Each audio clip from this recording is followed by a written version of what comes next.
skills, be the boss. No more time to feel lost. Lead the way every day. Find success, it's here to stay. Rise and shine, it's your time. Skill up, raise the climb. Navigate, innovate. It's your fate, don't be late. Get the skills, be the boss. No more time to feel lost. Lead the way every day. Find success, it's here to stay.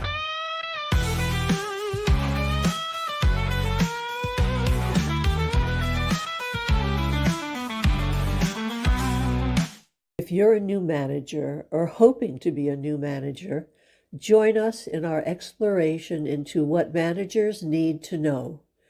This program will set you up for success by building your knowledge and confidence in the skills you need to be effective.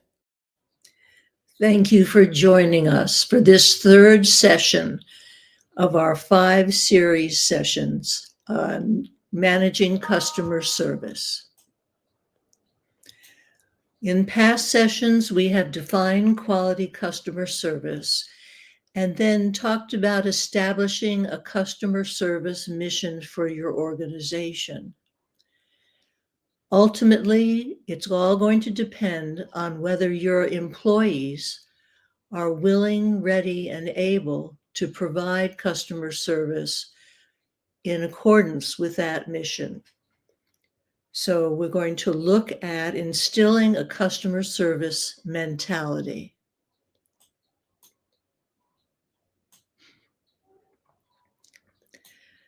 You want to be sure that every employee supports the customer service mission in every interaction they have with customers.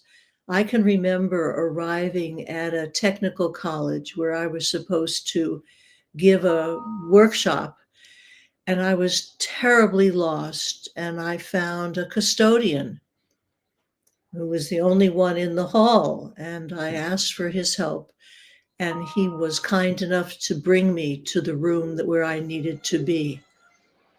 That was a moment of truth, and that's the kind of moment of truth that you want to continually make sure that when your customers interact with your organization, they feel welcome and supported.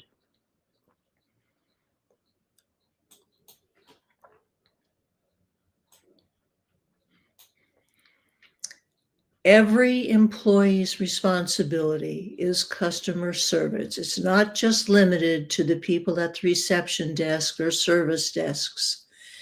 And there is no way to predict when a customer is going to come in contact with your organization. So you have to make sure that all of the employees have a customer service mentality and focus. You want to highlight and emphasize the key customer service qualities and skills necessary to achieve your organization's customer service mission.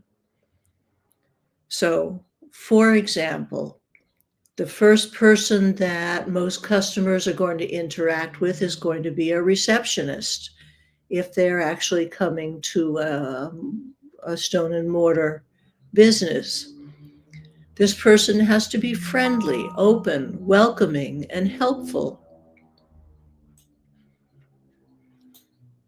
This is also going to be true for anyone who's answering the phone. They need to be helpful and welcoming and problem solving and being responsible for seeing that the customer's needs are met to the very extent possible. So when you recruit employees, you want to publish your emphasis on customer service. And when you screen them, include behavioral interviews where you ask the applicants how they would handle different customer service situations. You need to be sure that they have the caring and the empathy and the problem-solving skills to be useful to your customers. Once you have hired those employees, establish both qualitative and quantitative performance standards and measure them to ensure that the desired customer service skills are being used during customer contacts. And in previous programs, we looked at establishing qualitative and quantitative performance standards.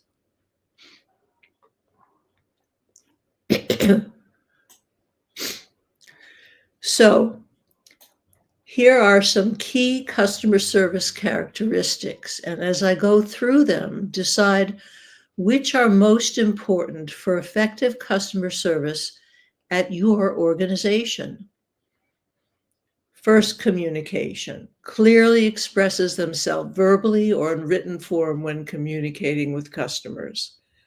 That's the first key characteristic. Customer sensitivity. Recognizes and shows concerns for customers' feelings and points of view. That doesn't mean that the representative is agreeing with the customer, but it is acknowledging the customer's concerns and treating the customer with respect. Decisiveness is willing to make decisions and take action aimed at addressing customer needs and concerns. Now, this is only possible if they have been delegated that authority. So you want to make sure that those who are meeting with customers directly are able to handle at least the regular, usual, customary issues that arise.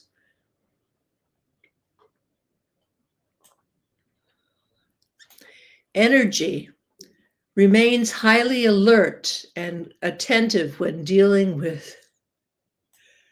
with customers. Flexibility changes their own service style and approach based on the customer's needs, personality, and disposition. And I want to make a cautionary note here. When your customer service representative is interacting with someone who's in a wheelchair or an elderly person who has somebody who is accompanying them, please talk to the individual, not the person who is accompanying them. Follow-up delivers in a timely and responsive manner on promises and commitments made to customers. Now, certainly the customer service representative can set expectation limits, so that the person isn't waiting by the phone if it's going to take a day for the customer service rep to get back to them. Be clear about what you can do and when you can do it and when you will let them know. Impact maintains a neat appearance, makes a positive impression on the customer. I have often used taxi services, this was before Uber, to deliver packages of training materials to clients. And there was one taxi service, the person who came representing them was wearing cutoff shorts with holes and wasn't wearing underwear. So you can see my concern as having that person representing me to the client.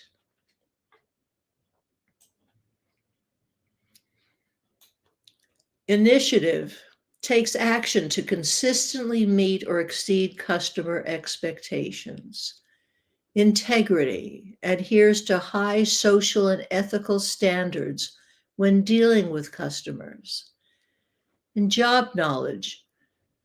This is something that I know I particularly appreciate when I'm dealing with issues. For example, with my computer. Shows thorough understanding of the organization's services as well as customer service policies and procedures.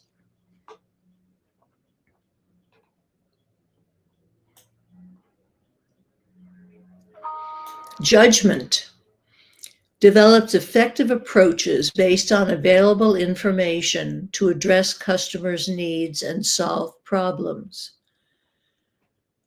Now, we haven't mentioned listening here, but certainly the customer service person or anyone who is going to be in a customer service capacity has to listen very carefully in order to know what the customer's needs are. Motivation to serve customers derives satisfaction and job fulfillment when dealing with customers, meeting their needs, and handling their concerns. Persuasiveness sales ability gains customer acceptance of ideas and solutions to problems, convinces customers of the benefits of the organization's services. And here we're not talking about cross-selling. We're talking about simply helping the customer accept what solutions are available. There's nothing wrong with cross-selling. It's just that that's not what this is referring to. Planning takes time to organize work and prepare for customer interactions. Resilience effectively handles customer problems, unpredictable workflow, and other job-related pressures while serving customers.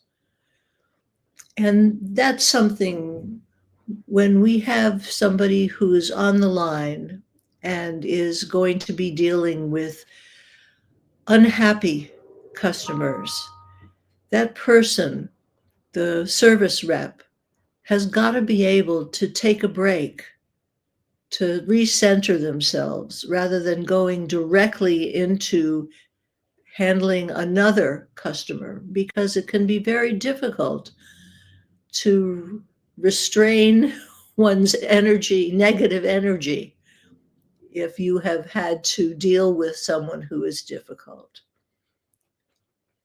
We're going to talk next week about systems and procedures and policies that help support your employees giving good customer service. Situation analysis gathers relevant information and facts about a customer situation and analyzes and organizes them logically. And then work standards establishes high standards for customer service, striving constantly to achieve them.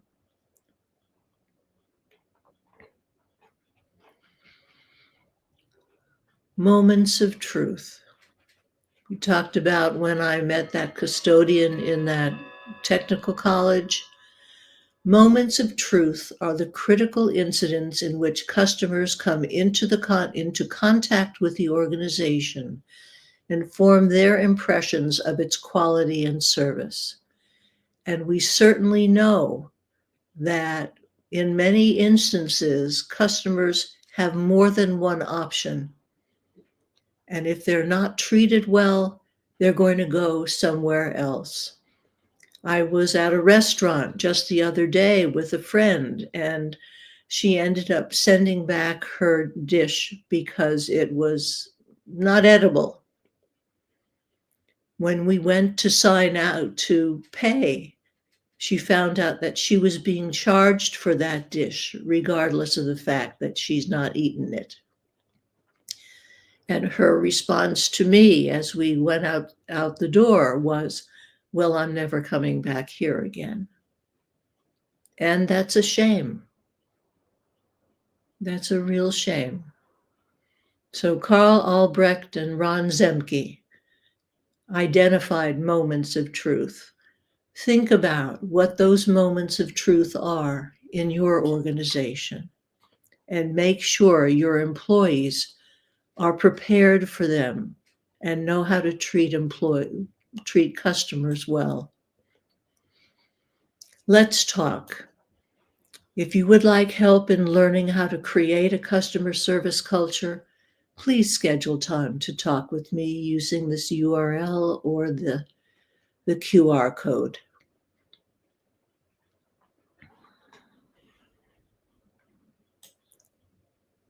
Thank you. I think we've jumped over something. Just a moment here. Yes, we did.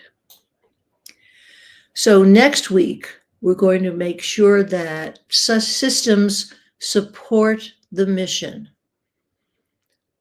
I have gone into situations where management wants customer service training. And in my analysis of the situation, it has become very clear that training was not the problem. Their employees understood good customer service. They just had policies, procedures, and systems that were in conflict and didn't support their being able to give the service that they wanted to give. So we'll look at that next week. Thank you for sharing your time with me.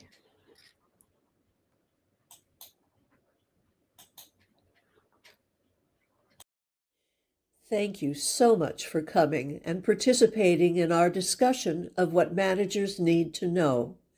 You can find the videos of this and previous sessions on my YouTube channel or under events on my LinkedIn profile. I'll look forward to seeing you again next week. Get the skills, be the boss. No more time to feel lost. Lead the way every day. Find success, it's here to stay. Get the skills, be the boss. No more time to feel lost. Lead the way every day. Find success, it's here to stay. It's here to stay. Oh, it's here to stay. It's here to stay. Yeah. Get the skills, be the boss. No more time to feel lost.